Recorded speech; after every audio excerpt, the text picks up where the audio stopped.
Alrighty everybody, welcome back to Genshin Impact. We are now in version 4.1, and here I will teach you how to beat the boss that you need to fight in order to level up Neuvillette. And this boss is actually pretty simple. It doesn't have really any weird Numa or Usia like sort of aligned attacks, and if anything, Amber is the MVP of this boss yet again. This girl just can't stop catching W's. So let's just look at the builds real quick. We have Festering Desire on my Traveler. Let me swap that out real quick. And I usually use Noblesse on her, but you can use whatever you want.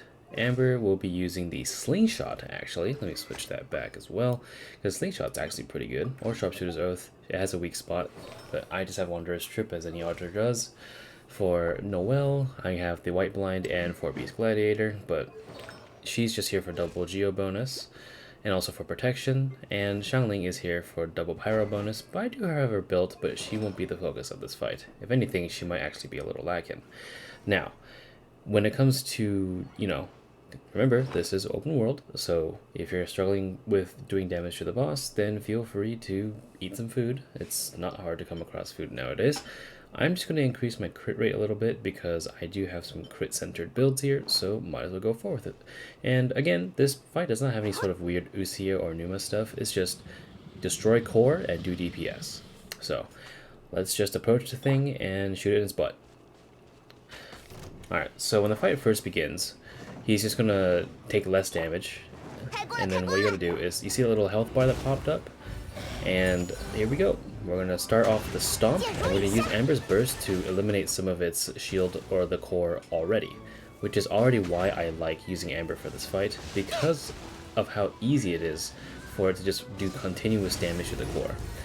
And then you see how it spawned a little thing underneath me, and it's always going to follow up with this diving attack, and it'll always leave this little residue, which you don't want to get next to because it will hurt you.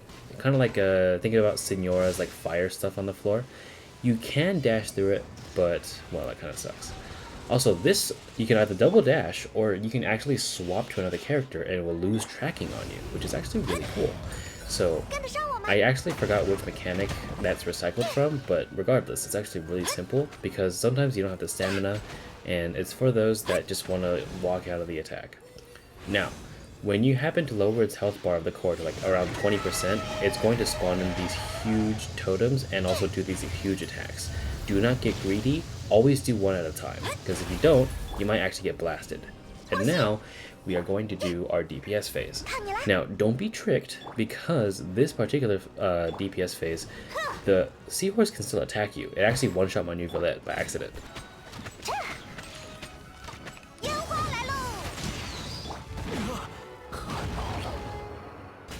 You can see there how it swipes at me like an angry cow. Yeah, you have to be very careful. And it will do that frequently, depending on how close you get to it and how many times you attack it. So here, it already rammed my Noelle here. Luckily I had a shield, but that was unlucky. My shield evaporated, and I took a slight kick to the face. By that, I mean I lost 1/3 of my health bar. And basically after this, you just rinse and repeat. If you actually manage to kill the boss while it's regenerating its orb over there, you get a special achievement. But otherwise, that's pretty much the entirety of the rest of the fight. I can show you on repeat. It does the same dive, it does the same summon. It's all just one big vicious cycle. And all you gotta do is avoid its attacks and make sure that you don't get penetrated up the butt. So here, again, I'm gonna show again. I'm gonna swap to Xiangling, and you can see how I just hit the spot where I actually swap characters. Very simple to a dodge. So here, I'm gonna do it again. He's gonna do it again. So here, I'm going to swap back to another character and just hits the whole thing. You don't even have to double dash. So, just be wary of that charging and like sort of forward lance attack. And now, we're just going to eliminate more of the core with Amber's Burst. Amber, for some reason in this game, has the highest like single instance pyro damage output for free. So, when it comes to actually shooting cores, like say Electro Regisfine or even this particular boss, you will do more damage compared to say Lyney or Yoimiya with their charge attacks. So be wary that Amber is actually pretty ideal for a lot of fights when it comes to like boss rushes and such, so don't underestimate her. She's there for a reason. So anyway, we're here. This is going to be the last bit. I'm going to shoot the core a little bit. And by the way, those can still attack you, so be careful. But all you gotta do is swap characters and don't panic.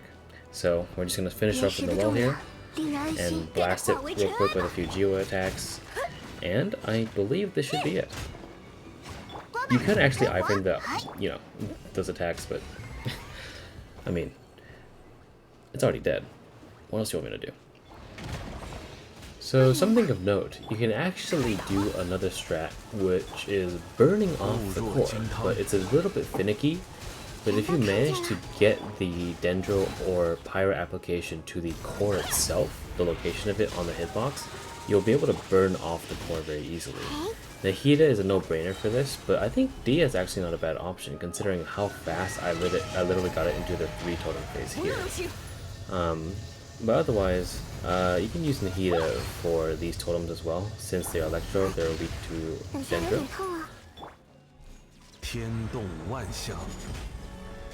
I know for the free-to-play aspect of this guy, you can use Amber and Kale, but I figured that it would be a little bit too expert, considering that you have to be a pretty expert marksman to do this, and even I couldn't pull it off sometimes, so just letting you know that this strat exists for Abyss.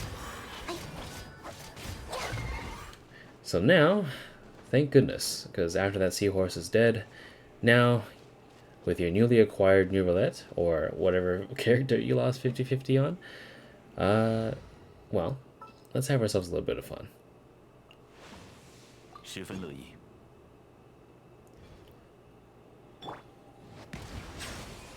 And, never mind.